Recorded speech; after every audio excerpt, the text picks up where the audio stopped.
Assalamualaikum warahmatullahi wabarakatuh. Baik, hari ini kita akan membahas masalah kinematika fluida. Seperti kita ketahui sebelumnya, kinematika adalah tinjauan gerak sebuah partikel ya, tanpa memperhatikan gaya penyebabnya. Jadi kinematika itu hanya mempelajari lintasan, kecepatan, percepatan. Baik itu benda padat maupun benda cair. Nah, pada kesempatan kali ini, berhubung kita mempelajari masalah mekanika fluida, maka kita coba membahas masalah kinematika fluida untuk benda cair atau fluida cair. Ya. Di sini ada garis arus atau streamline dan pipa arus stream tube. Seperti kita ketahui, fluida cair itu susah untuk diukur atau pergerakannya susah untuk diprediksi. Makanya ilmuwan zaman dulu membuat sebuah garis imajiner atau garis khayal untuk mengasumsikan aliran sebuah fluida ya. Maka dibuatlah garis arus atau streamline atau kurva khayal. Jadi kurva khayal ini menjelaskan masalah aliran arus yang bergerak dari titik ABC ke XYZ ya. Jadi garis imajinernya seperti ini ya.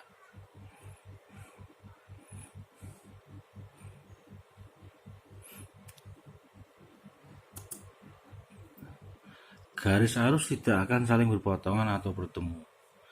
Apabila sejumlah arus ditarik melalui setiap titik sekeliling suatu lintasan kecil, maka akan terbentuk sebuah tabung arus atau stream tube. Nah, jika ada banyak garis arus,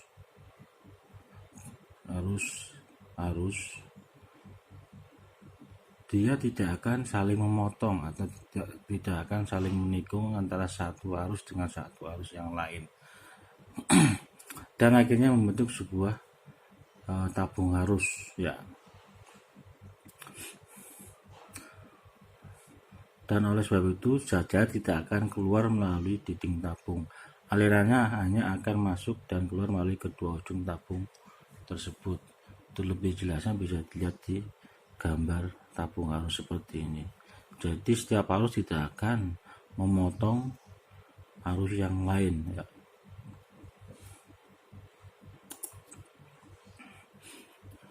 Terus ini adalah percepatan dalam aliran air.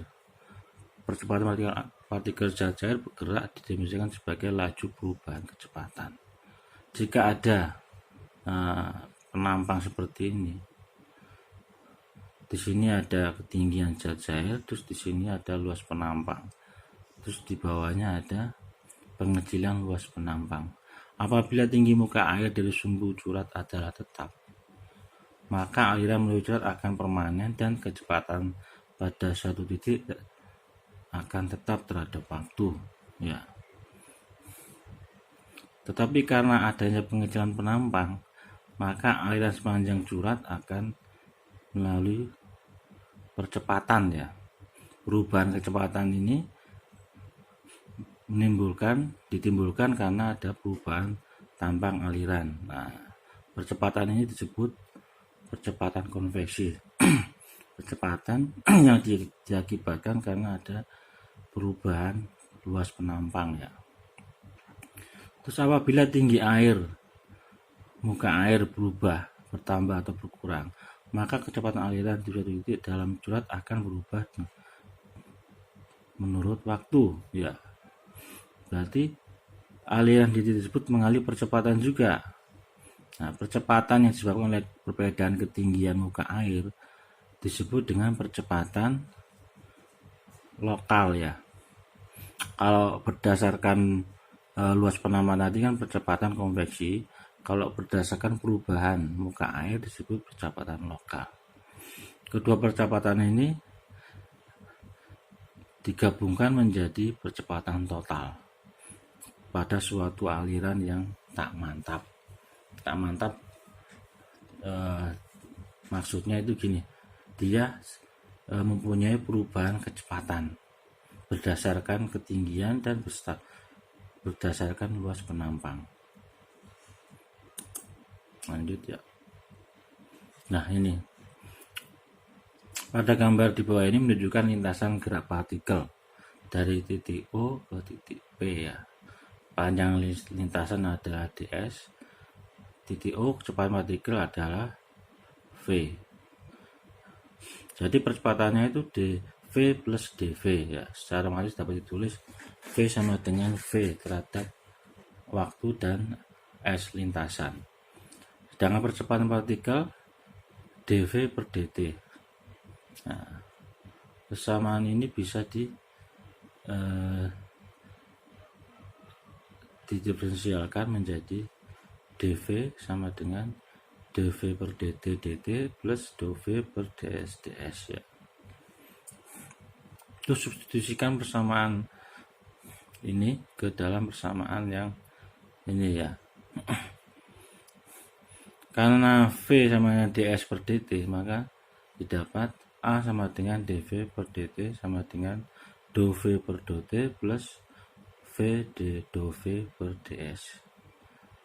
Inilah persamaan percepatan total yang dihasilkan dari aliran tadi ya. Aliran karena adanya perubahan ketinggian muka air sama perubahan luas penampang curhat ya. Berikut persamaan kontinuitas. Persamaan ini diturunkan dari analogi yang ini ya. Apabila zat cair tak mampu mampat atau uncompressible mengalir secara kontinu melalui pipa atau saluran dengan tampang aliran tetap ataupun tidak, maka volume zat cair yang lewat tiap satuan waktu adalah sama di semua penampang ya. Ini analoginya seperti ini. Kalau kita mengisi sebuah ember atau bak mandi dengan menggunakan selang yang ditekan sama yang tidak ditekan, atau dibiarkan sama dengan tidak dipencet ya, maka debit aliran atau waktu yang dibutuhkan untuk mengisi ember tersebut akan sama meskipun terjadi perubahan penampang ya. Jadi di sini bisa dilihat di titik 1 dan 2 V1 DA1 dan V2 DA2 ya. Karena debitnya sama, Q1 sama Q sama dengan Q2, maka V1 sama kali DA1 sama dengan V2 kali DA2. V itu kecepatan, A itu luas penampang. Maka V1A1 sama dengan V2A2. Q sama dengan A kali V sama dengan konstan. Ya.